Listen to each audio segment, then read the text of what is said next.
আল্লাহকে যে পাইতে চায়, হযরতকে ভালোবেসে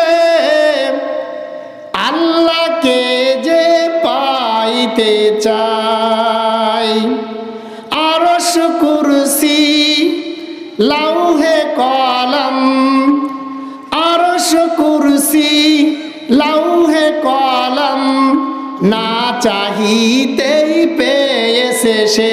ঠিক কিনা বলেন?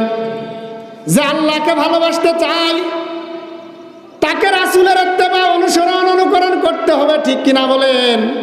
যে রাসূলকে ভালোবাসবে, রাসূলের ইত্তেবা অনুসরণ অনুকরণ করবে, আরশ কুরসি লৌহে কলম সব কিছু আল্লাহ রব্বুল আলামিন তাকে দান করবেন। বলেন সুবহানাল্লাহ। কি করবেন?